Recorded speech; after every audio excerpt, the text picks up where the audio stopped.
day, everyone. I will be discussing the Integrated Hospital Operations and Management Program Self-Assessment Tool.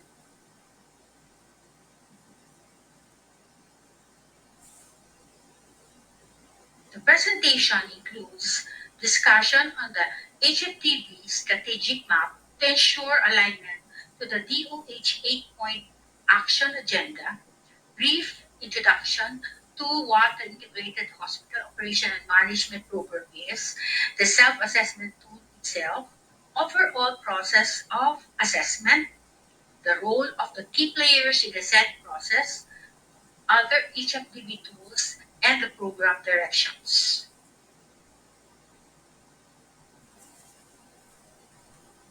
After the issuance of Administrative Order Number 2023-0015 or the adoption of the 8-point action agenda as the medium-term strategy of the health sector for 2023-2028, the HFDB realigned its commitment according to the identified strategies and priority areas.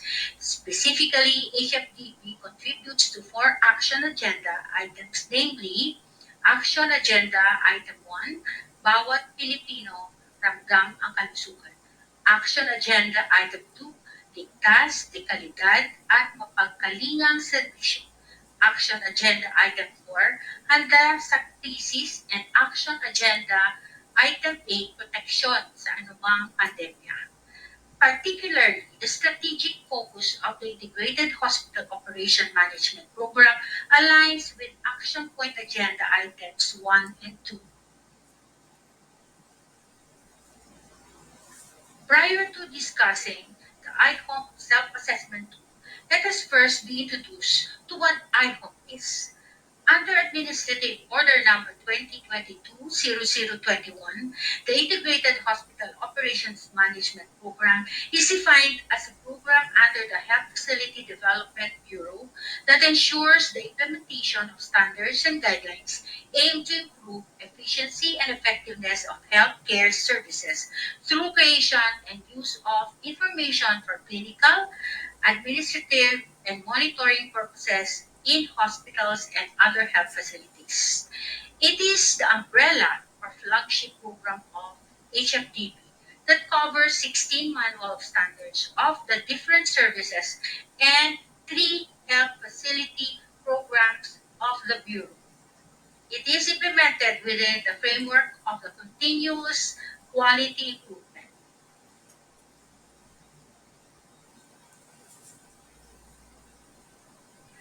IHOP envisions quality, safe, people-centered, and efficient hospital operations in the Philippines by 2023. Its mission is to ensure effective and efficient hospital operations through the implementation of standards supported by continual innovative system and technology improvement. Its goal is to enhance the preventive and promotive role of hospitals in both government and private facilities through the improvement of management systems and procedures within the hospital.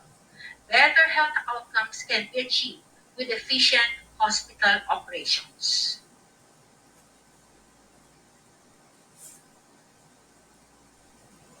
IHOMPS strategic framework.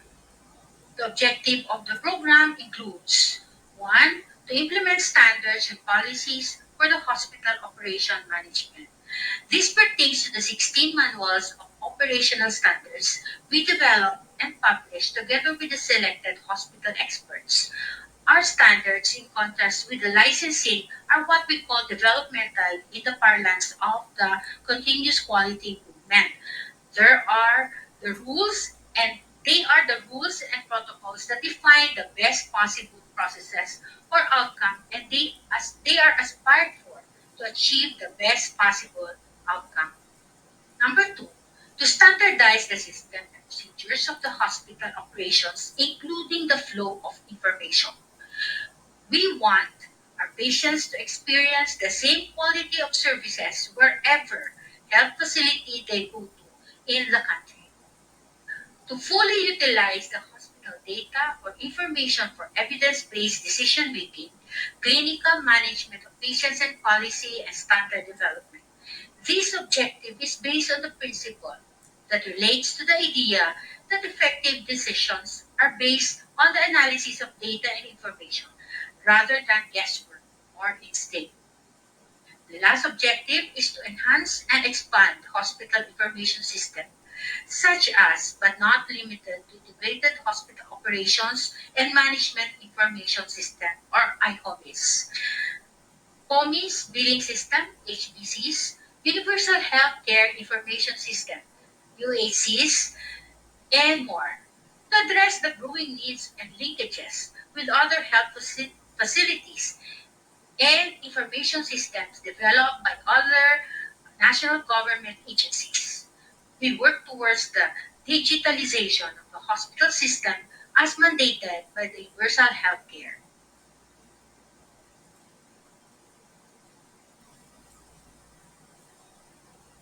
IHOP has three major strategies. One is to ensure easy access to references and capacity building for health facility standards through innovative platforms. Example, using ebooks and e-learning platforms. Two, enable good governance and evidence-informed policy decision-making in hospital operation through the use of the IHIS for the collection, processing, and submission of health and health-related data and reports at all levels of data processing. Number three, streamline monitoring and evaluation activities through the innovations to facilitate the use of hospital operations related data to steer regional and national level decision making, policy development, and planning, and the IHOME self assessment tool, its accomplishment, and the program's overall process in the assessment and validation falls with strategic focus three.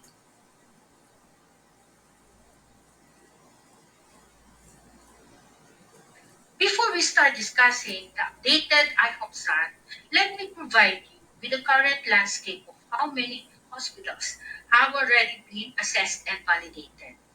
As part of the consultation process in the updating of the IHOM self-assessment tool for SAT and the development of the validator's guide for the health facility development units, Department Memorandum Number 2023-0121 entitled Submission of the Validated and Monitored Scores of the Integrated Hospital Operation and Management Program, Self-Assessment Tool, and Inputs on the Draft Validator's Guide were issued. The findings and results are from the submission of the HFDUs in compliance with the said DM. Based on the National Health Facility Registry, there are a total of 1,357 hospitals, both government and private, in the Philippines.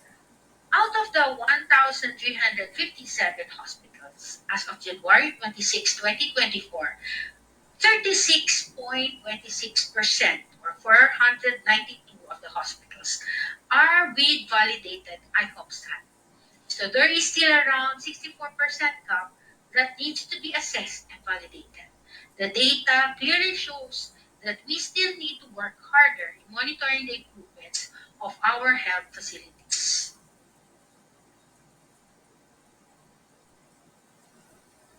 Earlier, we have explained that one of the objectives of IHOP is to implement standards and policies for hospital operations and management.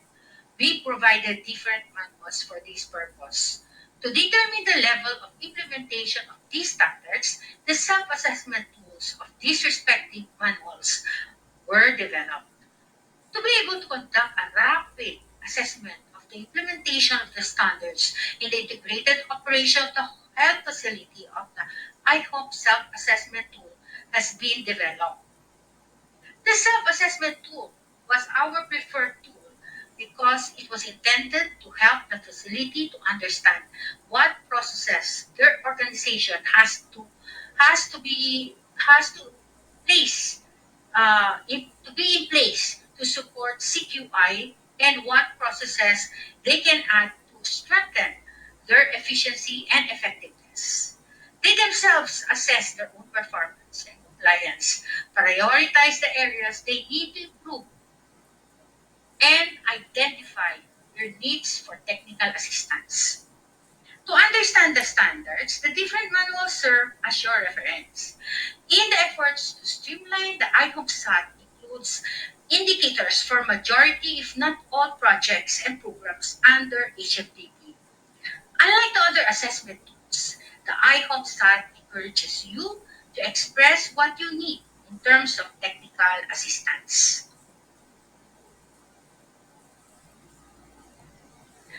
There are a total of 7 categories or dimensions in the IHOMPSAT, namely number 1, governance, which encompasses the system by which an organization is controlled and operated, and the mechanisms by which it and its people are held to account. Ethics, risk management, compliance, and administration are all elements of governance. It includes indicators for the top management, CQI performance, finance, staffing standards, IHIS, hospital development plan, functionality of the public health unit.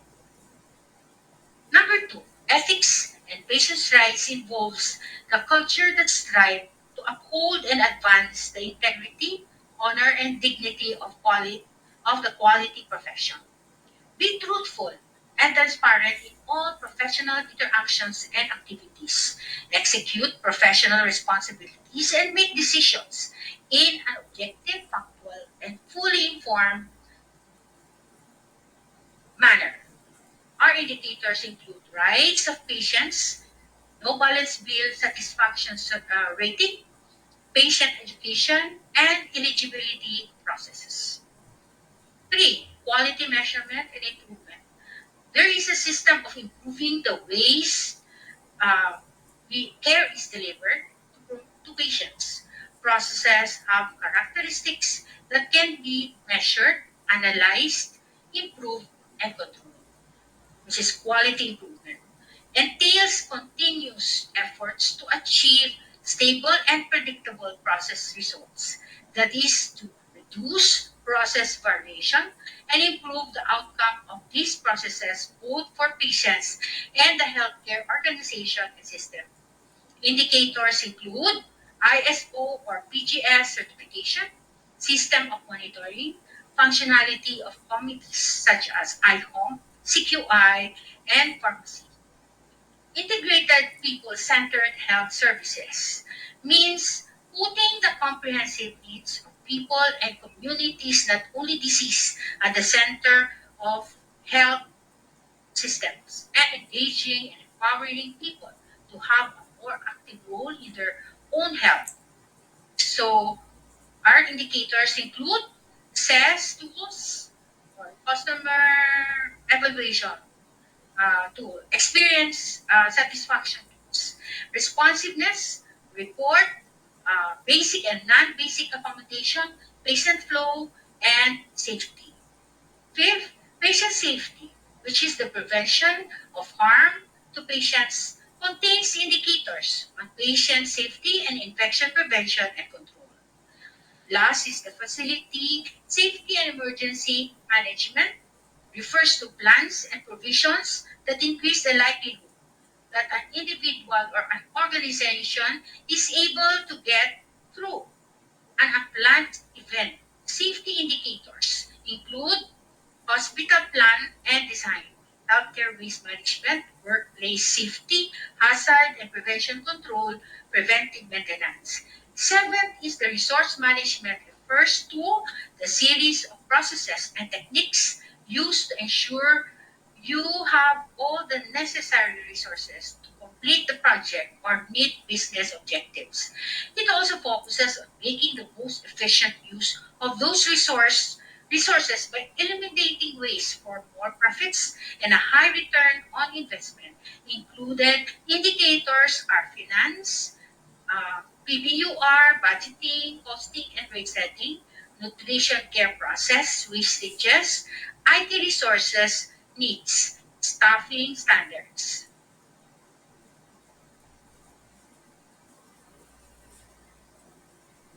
As mentioned earlier, IHOMPSAT is used for rapid assessment with the purpose of identifying gaps and or challenges encountered in the implementation of the program and the HFDB Manual of Standards. For a more thorough assessment, the hospital is advised and encouraged to accomplish the other HFDB tools which will be further discussed in the succeeding slides.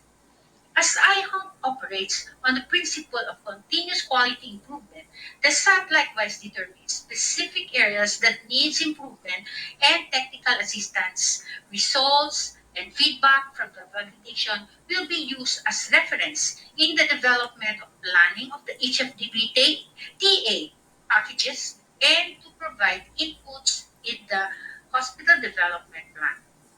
In addition, results and feedback in the validation of the hospitals are used by KMITS as reference for the development of iHomies Plus.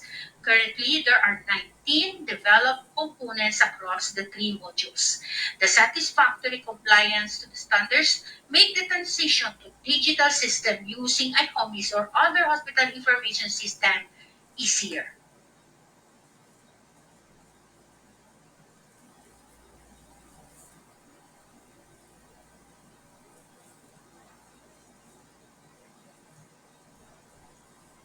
The,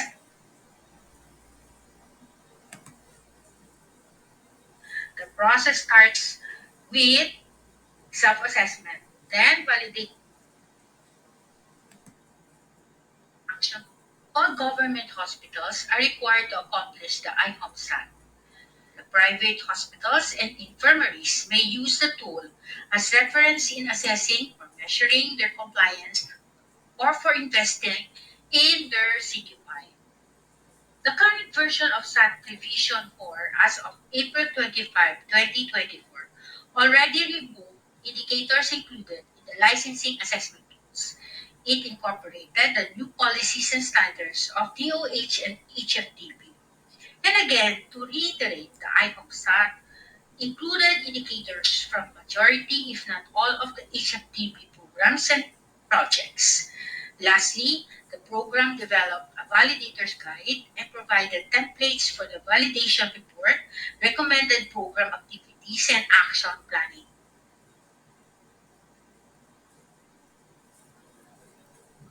The assessment process adopted the plan, do, check, and act cycle.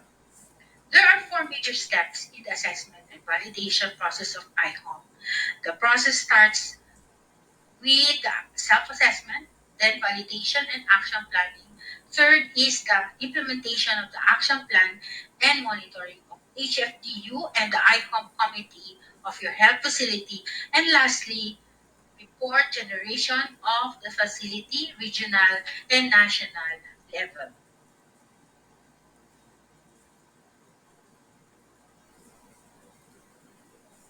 The IHOM SAT should be accomplished by the hospital annually to initiate the process of continuous quality improvement and to address gaps in compliance to the DOH Manual of Standard.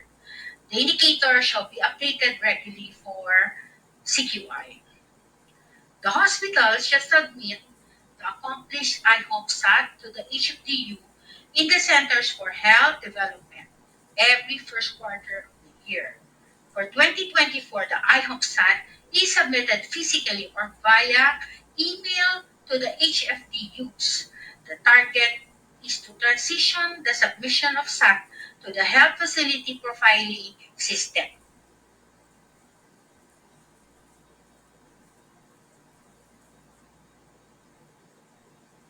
Second step is the validation and action planning. The second major step in the process involves validation, analysis, and action planning. Validation as a method was included in the process to correct the misinterpretation of the participating health facilities that stems from the existence of the scoring process. Most participating facilities thought they need to score high, similar to the accreditation assessment or scorecard. Likewise, the validation is a process for the HFDU to observe, the consistency of the responses in the SAT, and the observed efficiency and effectiveness of the system.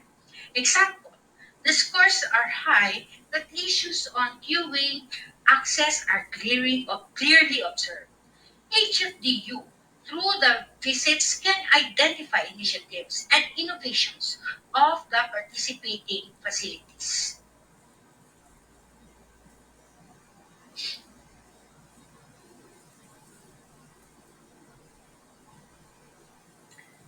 The HFDUs shall schedule the validation of the submitted IHOMPSAT in the second to third quarter of the year.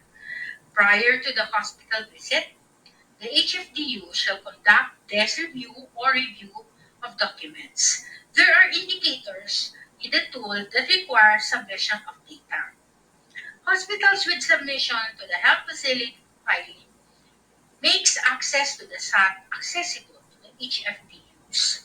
Ideally, all SATs should be physically validated, but prioritization of visits can be done to address critical gaps. Actual visits to the health facility complete the validation process. This is necessary as some means of verification needs actual or observation to confirm. More importantly, the visit provides the validator an opportunity to observe the whole system through. The Validator's Guide, as mentioned, provides for the recommended program of activities for the HFDU during the actual visit. You may refer to Annex A for this. The facility visit should end with an exit conference so immediate feedback to management can be provided and initial action plans can be drawn out. At the end of the validation, HFDU should write an executive summary or report. You may refer to Annex B of the Validator's Guide for the sample validation report template.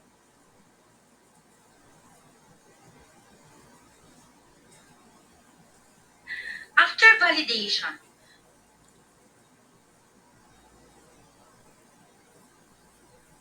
each of the shall conduct analysis and determine if there is a need to refer to HFDP. The team is expected to refer findings and other concerns to the HFDP in the following instances. 1. Issues of concern requiring policy clarification. 2. Need for in-depth or thorough assessment of a specific area. 3. Need for higher level of technical validation or technical assistance. Or 4. Others are deemed necessary by the HFDU team subject to the sound discretion of HFDP. Validation can also be done by using the individual SAT of each manual. These SAT are more comprehensive. In the analysis of the IHOM committee or the HFD, the HFDU can work with the concerned area in determining the cause of gaps or the non-compliance to the standards using tools such as root cause analysis.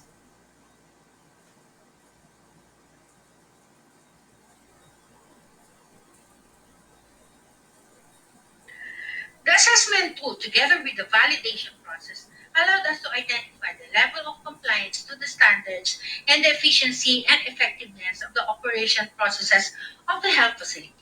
Moreover, it helped us identify areas that need to be improved. When there is a need for more improvement, an action plan has to be developed.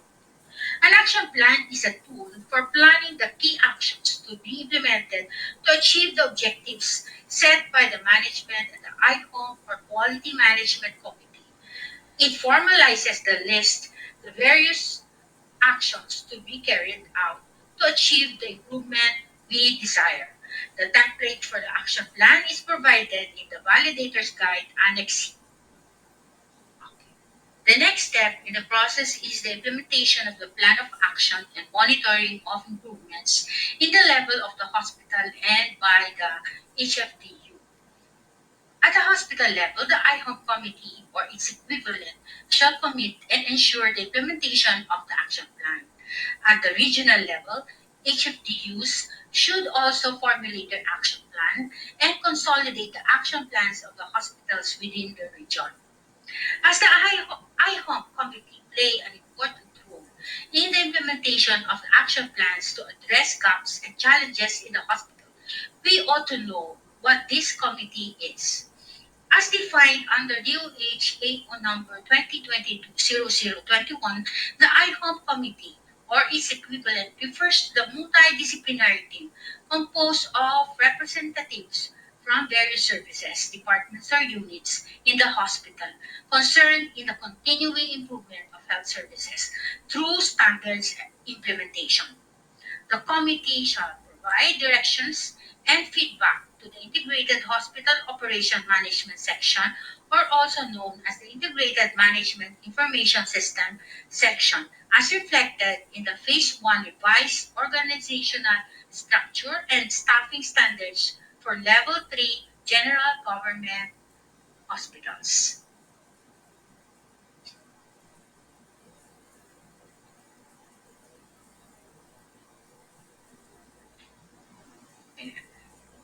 The submission of the report, including implementation of the Regional Action Plan, should be done annually during the Program Implementation Review, or PIR. Access to the report template may be downloaded through the link provided here. The consolidated report provides each of the basis for identifying the technical assistance needed by the health facilities in the region.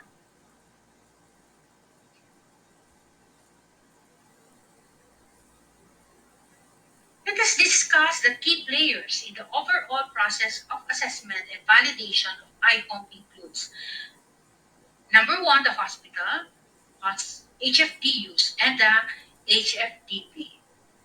The roles of the hospital include the submission of the accomplished IHOMPSAT annually every first quarter of the HFDUs, formulation of action plan to address gaps and challenges.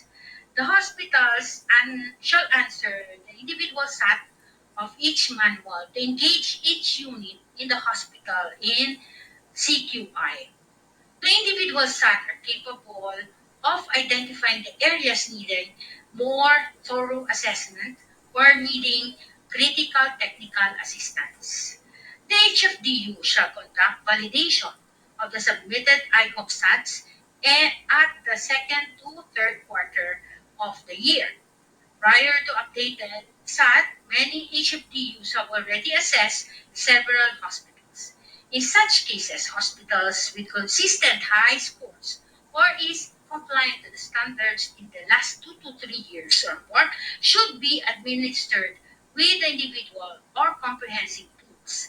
This is to further assess the level of compliance of the hospital in a specific area or service. In addition, this may be a basis for the identification of best practices in the hospital, for duplication of other health facilities, and for recognition purposes.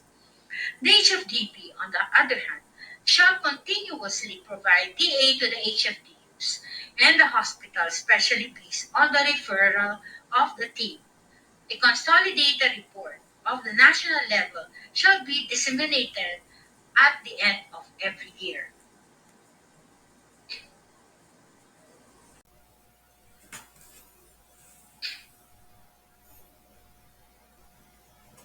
So let us focus on pointers that we have to remember.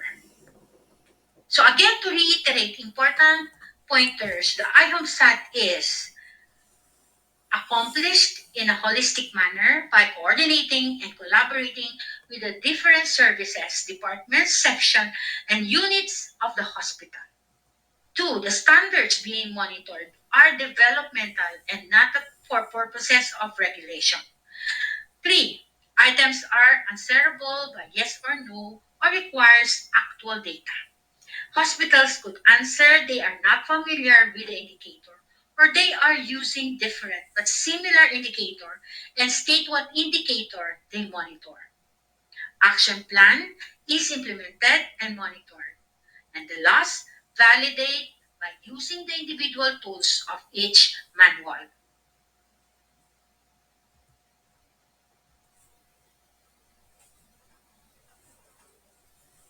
So let us discuss the IHOME tools. As mentioned previously, the program direction of IHOME is to streamline the monitoring and evaluation activities. That is why HFDB tools with priority to the tools under IHOME are gradually being transitioned into the health facility profiling system. To monitor the implementation of the PHFDP or um, Philippine Health Facility Development Plan, including the supply of health facilities and equipment and the quality of health services.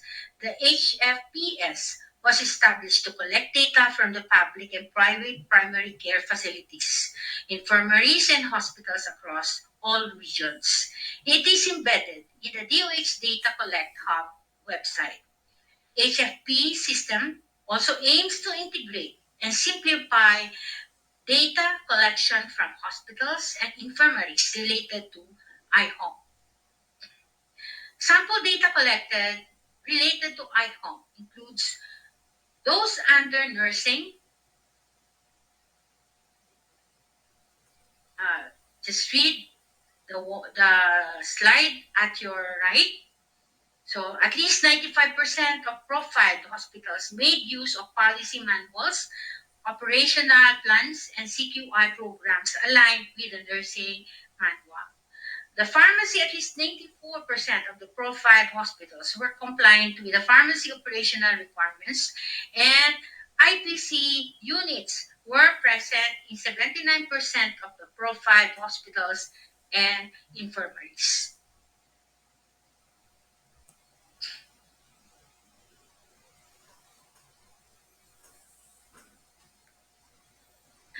We have been mentioning that aside from the IHOMPSAT, there are various other HFDB tools that may be used for a more comprehensive and thorough assessment. The HFDB tools are the individual tools of the different programs and projects of the Bureau. There are a total of 16 tools, which I will be enumerating for the next slides. And answering these tools are beneficial and advantageous to the hospital because it may be used in the conduct of comprehensive assessment to identify gaps and challenges in the specific areas of the hospital with low compliance to the standards. Two, comprehensive assessment to identify areas for continuous improvement of hospitals that are highly or fully compliant to the standards. Three, may be used as basis for A, identification of best practices, and B, prioritization of technical assistance and resource allocation. Out of the 16 tools, 4 have already been incorporated in the health facility profiling system. Other tools are incorporated in their respective manuals.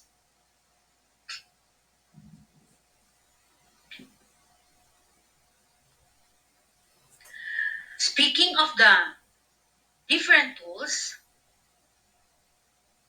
we will be providing you the list of the 16 HFDB tools. You may refer to the Annex A of the updated IHOMSAT as reference. So the first tool is the monitoring and evaluation of the nursing service, which is in the manual. Hospital Pharmacy Assessment Standard Self-Assessment Tool. Hospital Assessment Monitoring Checklist for the Nutrition and Dietetic Service. Provided you with a link in your right side. Medical Social Work Department monitoring in a self-assessment tool incorporated in the manual. Infection Prevention and Control or IPC program tool, which is also uh, incorporated in their manual.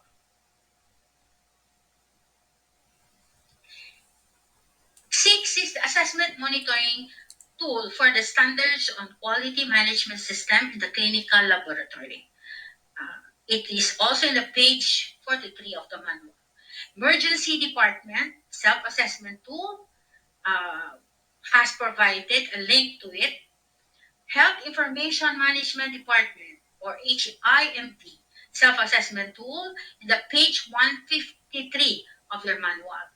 Next is the Healthcare Waste Management Program Self-Monitoring Sheet. It is located in the page 224 of the manual. And number 10, Finance Service Self-Assessment Tool, located in the page 364 of their manual. Number 11 is the IHOMPSAT, which we have provided you with the link to it. And 12 is the Specialty Checklist Survey Form, applicable for hospitals designed as specialty centers. So the link is also provided.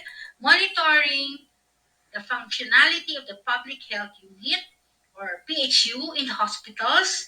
A link has been provided. Green Viability Assessment Tool, also link has been provided, but it is also located in the manual of the green manual. Next is the Water and Sanitation for Health Facility Improvement Tool, or WashFit. A link has been provided.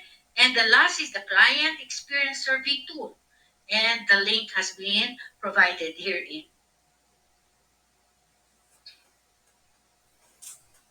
The items highlighted in green also has corresponding e-learning module uploaded in the DOH Academy. You may use as reference Department Circular Number 2024-0119 and DM number 2024-0179 for the list of standardized orientation videos and the list of e-learning modules developed by HFDB.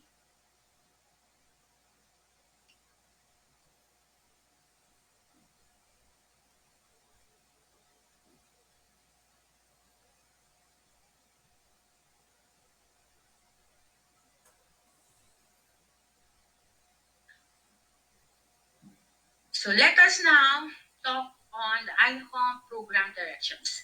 For 2024 onwards, the program will focus its efforts on its monitoring and evaluation activities, capacity building and technical assistance and advocacy activities. Under monitoring and evaluation activities, the direction is to generate reports from the submission of the annual IHOM reports to be used as basis for the policy directions and program planning.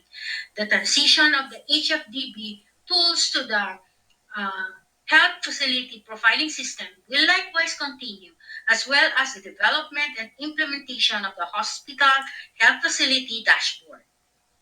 For the capacity building activities, HFDB will continue to develop standardized videos, e-learning modules, and pool of trainers for specific expertise.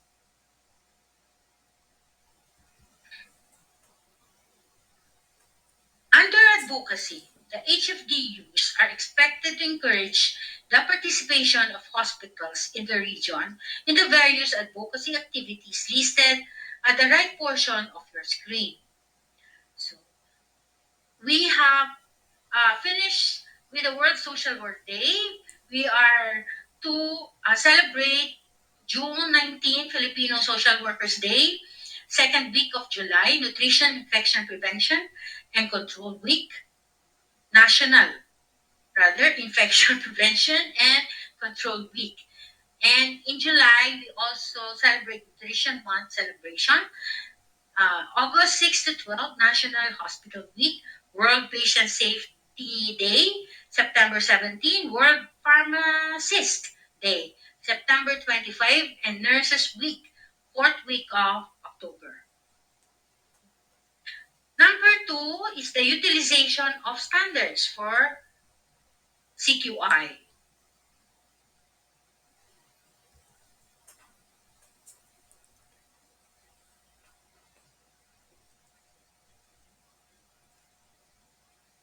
This slide provides the list of the IHOM related issuances that may be used as reference in the implementation of the program. And to the right of the slide, you will see the program updates that was issued recently. for your reference and for in updating also your different constituents. So this ends our presentation. Maraming salamat po sa inyong lahat.